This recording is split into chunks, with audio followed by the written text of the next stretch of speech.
With 1 out of 10 people still out of work here in the United States, those without paying jobs have actually picked up some other forms of labor. If we were to put a dollar value on this unpaid work, what would that mean to the economy? Is there value in unemployment? Daniel Hamermesh looked at how the unemployed spend their time and its economic impact. He's a labor economist with the University of Texas at Austin. Professor, thank you so much for joining us this morning. It's interesting to look at today's employment numbers and start to wonder about what the unemployed are doing with their time. I understand that you've actually found the unemployed are more productive during a recession than if you just, say, lost your job during a period of economic growth. Remember, the people who lose their jobs are people who are used to working, so some of what they're going to do with the freed up time is what we call household production, fixing a roof, fixing a toilet, doing more shopping for the household, etc. And that does have some value. During this recession, there has been so much talk about the lack of new job creation. How much time are people actually spending searching for jobs? I mean, is all that talk about lack of job growth affecting the psychology, affecting the job search actions of those unemployed? But we know that during a time of higher unemployment, people do search less. I mean, they need to search, but they're also realistic that jobs are just not available. And even in good times when jobs are available, the average unemployed worker spends very little of the freed up time searching. It just doesn't pay, and therefore people don't do it. Is there economic value, though? I mean, if you look at this breakdown that we have up on our screen right now, say, midday today, 18% of the unemployed are going to be doing household work, according to the Bureau of Labor Statistics.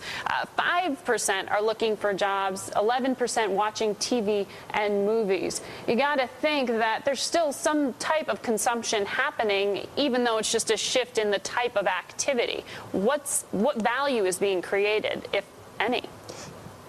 Well, certainly some value is being created because if people didn't do the household production, they'd be paying for somebody. For example, if I'm unemployed and the toilet gets broke, I'm more likely to try to fix it than hire a plumber for a variety of reasons. The problem is, how do we value my time? Do we value it at my wage rate? I mean, probably not.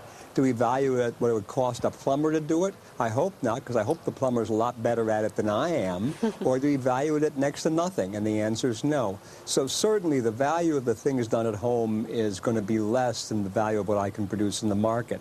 How much less? That's really difficult to say. A lot of people will spend a lot of time trying to get answers to that. We really don't have very good ones yet. Well, in reading this survey that was put out by it's an American Time Use survey, and then your piece on the Freakonomics blog talking about trying to put a dollar amount or an estimate on household activity, it reminded me of all the talk about trying to put a dollar value on the contributions of stay-at-home moms to the economy. Are there parallels here in trying to understand the economic impact of unemployment?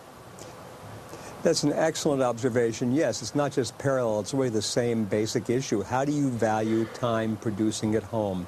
And I've indicated you could do it by the wage that people would get otherwise. You could do it by the price you have to pay somebody else to do it for you. But a lot of these things are very hard to measure. How do you value the time you spend reading to your children? Is it the price of a babysitter? Maybe it should be more than that because you're better at it than a babysitter. But on the other hand, typical economist waffle, I enjoy reading where the wild things are to my grandchildren. I do a great job at it, but it's great fun. In that sense, maybe we shouldn't value it at all. So it's a really tough question, but it's identical to the question of how you value a housewife's time. It's the same difficult problem. So is there a silver lining here? I mean, is there actually perhaps a sign of hope? Is the, as you call it, utility burden of a recession a little bit less severe than these numbers of increased job losses might indicate? Certainly it's less severe than would indicate by the job numbers alone. Nonetheless, people would rather be working. Certainly they're worse off. They may not be quite as worse off as, saying, going from work to nothing, because you don't go from work to nothing. You go from work to a little bit of something. Thank you so much, Professor. The overall value has fallen. Thank you. Thank you. I'm sorry to cut you off.